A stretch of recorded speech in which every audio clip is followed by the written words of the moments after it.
Hello दोस्तों, राम राम, नमस्कार। आप सभी कैसे हो? और आज बहुत ही महत्वपूर्ण जानकारी है। नालियों की साइज, नालियों की गहराई, पार्ट का टंचाई, सारा कुछ किस तरह होता है वो पूरा मैं आपको जानकारी दूंगा। यहाँ पर जो मैं मशीन फेर रहा हूँ, यहाँ पर आपको बिल्कुल नॉर्मल हल्का मशीन फेरना है, ज़्यादा नहीं गहराई में फेरना है और दबा के नहीं फेरना है। और ये 4 नाली के पार्ट हैं और इसमें अपन 4 नाली और डालेंगे, और वो भी क्यों डालेंगे वो भी मैं आपको जानकारी दूंगा। इसमें नाली का गहराई भी बहुत ज़्यादा रखेंगे अपन, क्योंकि वो क्यों रखेंगे वो भी मैं आपको जानकारी दूंगा।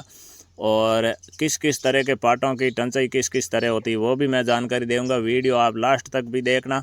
और ये कैमरा मैं नज़दीक रख रहा हूँ, आप टंचाई के बारे में भी अच्छी तरह से वीडियो के माध्यम से समझ सकते हो। लेकिन एक बात का आपको ध्यान रखना है कि वीडियो देखने से ज़्यादा मैं आपको जो जानकारी दे रहा हूँ उसका गौर करके सुनना बहुत ज़रूरी है आपको, क्योंकि आप सही तरीके से उसको सुन करके समझ पाओगे, तभी आसानी होगी आपको टंचाई करने में और सारी जानकारी मिलेगी। आप वीडियो लास्ट तक देखना। चैनल पर देख रहे हो तो चैनल को सब्सक्राइब करना, फेसबुक पर देख रहे हो तो पेज को फॉलो कर लेना जानकारी के लिए, ताकि आपको इस तरह की चक्की रिपेयरिंग की जानकारी आपको लगातार चैनल पर मिलती रहेगी, फेसबुक पेज पर भी मिलती रहेगी।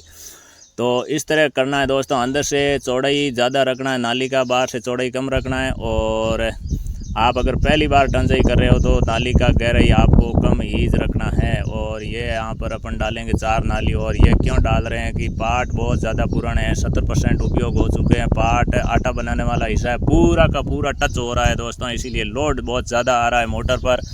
और दोनों जैसे 4 नाली है तो हर नाली के बीच की जो जगह है वो बहुत ज़्यादा दूरी है, तो उसके लिए एक नाली एक्स्ट्रा डालेंगे तो उससे क्या है, आटा भी सही बनेगा और मोटर पर लोड भी नहीं आएगा, लोड भी मेंटेन हो जाएगा, ताकि बराबर लोड रहे, मोटर पर ज़्यादा लोड नहीं आए और आटा भी बारीक निकाले। ज़्यादा दूरी है बीच में दोनों नालियों के। और इस तरह मैं डालता हूँ नाली। और कुछ भाई सीधा ये बड़ी नाली है इस तरह भी डालते हैं, तो उसे भी डालते हैं, कोई दिक्कत नहीं, ऐसा भी डाल सकते हैं। लेकिन अनुभव एक्सपीरियंस तगड़ा अच्छी तरह से होना चाहिए, तभी उस हिसाब से डालना है। तो इसका चौड़ाई है बाहर से बिल्कुल इसका भी कम ही रखना है। और इस तरह एक पार्ट में मैंने ये डाल लिया है। इसकी नालियों की गहराई ज़्यादा क्यों रखा है दोस्तों, एक बात आप अच्छी तरह से समझ सकते हो कि आप अगर देखोगे तो आपको ऐसा लगेगा कि भाई नाली का गहराई ज़्यादा है, अपने चक्की में अपन कम गहराई रखते हैं, तो बिल्कुल एक जैसा टंचाई नहीं होता है किसी भी पार्ट का।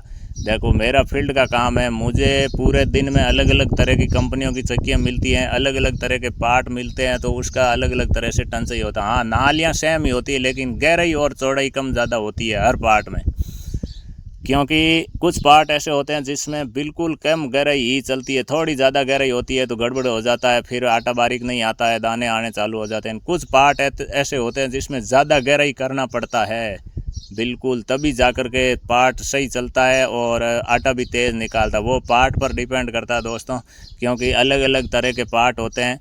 अब कुछ पार्ट में भाप ज़्यादा बनती है तो उसका उस हिसाब से टंचाई करना पड़ता है। कुछ पार्ट इतने कड़क होते हैं भाई साहब की उसमें बिल्कुल भी नॉर्मल गहराई चलती है, ज़्यादा गहराई चलती नहीं है। अब अलग अलग पार्ट है तो अलग अलग तरह से टंचाई होगा, ये तय है। तो उसी अनुभव के साथ अपन लगातार इतने सालों से करते हैं, तो वो उसका जो भी मेरे पास अनुभव है, मेरा एक्सपीरियंस है, उसका उस हिसाब से मैं करता हूँ। तो बिल्कुल चक्कियाँ सही चलती है। आज से आज तक कभी भी ऐसा नहीं हुआ है कि भी अपन ने जो टंचाई किया ना उसका रिजल्ट सही नहीं था, बिल्कुल एकदम सुपर फास्ट रिजल्ट था। उसका बताने की बिल्कुल भी ज़रूरत नहीं है, लेकिन मैं आपको जानकारी इसीलिए दे रहा हूँ कि भाई आपके चक्की का पार्ट किस हालत में है, उसका टंचाई किस तरह का होगा, क्योंकि वो आपके अनुभव के हिसाब से ही होगा और आपको जानकारी दे सकता हूँ मैं। तो कुछ पार्ट ऐसे हैं जो कड़क है, उसका गहराई कम रखना है। कुछ पार्टों में ज़्यादा भाप बनती है तो उसका उस हिसाब से नाली का गहराई रखना पड़ता है। तो इस बात का आपको ध्यान रखना है। लेकिन आप अगर पहली बार टंचाई करते हो तो नाली का गहराई कम हीज रखना, चाहे पार्ट कैसा भी हो, चाहे पसीना कर रहा हो चाहे नहीं कर रहा हो। अगर आप पहली बार कर रहे हो तो आपको नाली का साइज़ और गहराई बिल्कुल कम हीज रखना है, तभी मतलब सही होगा। क्योंकि आप 1 साल बाद और टंचाई कर लेना, लेकिन नाली का गहराई और चौड़ाई कम रखना है। मिस्त्री होते हैं उनको तो पता है, अनुभव होता है, लेकिन आप अगर पहली बार करते हो टंचाई खुद का चक्की का, तो नाली का साइज़ और गहराई दोनों कम रख लेना, कोई भी प्रॉब्लम नहीं आएगा। और इतना ही होगा कि आपको थोड़ा टंचाई 1 साल से जल्दी करना पड़ेगा, ये होगा तो आप और कर लेना टंचाई। लेकिन अपना तो जो भाई फील्ड का काम है तो अपन उस हिसाब से करते हैं ताकि जल्दी टंचाई करना ना पड़े और आटा भी सही निकाले। दोनों बात हो जाना। अब लगातार भाई कोई भी हो काम करेगा तो उसका अनुभव और ज़्यादा ही बढ़ेगा, कोई कम तो होगा नहीं। तो लगातार अपना फील्ड का काम है, उसके साथ साथ मैं आपको जानकारी देने का भी भरपूर प्रयास करता हूं कि भाई आप भी अपना चक्की आराम से ठीक कर सकते हो।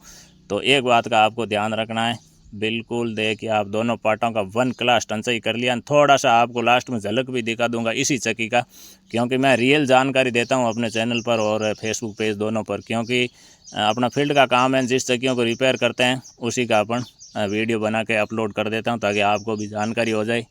तो थोड़ा आपको लास्ट में झलक भी दिखा दूं किस तरह चक्की है और किस तरह आटा निकाल रही, ताकि आपको भी ये आभास हो जाए कि भी हाँ रियल है। तो बिल्कुल दोनों पार्टों की टंचाई कर ली। अभी अपन अंदर ले जाके इसको वापस फिटिंग करते हैं। ये आ गए अंदर दोस्तों, ये चक्की है और इसको फिट करके थोड़ा सा आप बहादुर साहब बढ़िया काटे आटो एकदम। तो सुना दोस्तों आपने, बिल्कुल एकदम 1 क्लास तेज़ी से आटा निकाल रही है, बहुत बारीक निकाल रही है। जानकारी अच्छी लगे तो चैनल को सब्सक्राइब कर लेना और फेसबुक पेज को फॉलो कर लेना, वीडियो को दबा के शेयर करना, सभी के पास जानकारी पहुंचाना।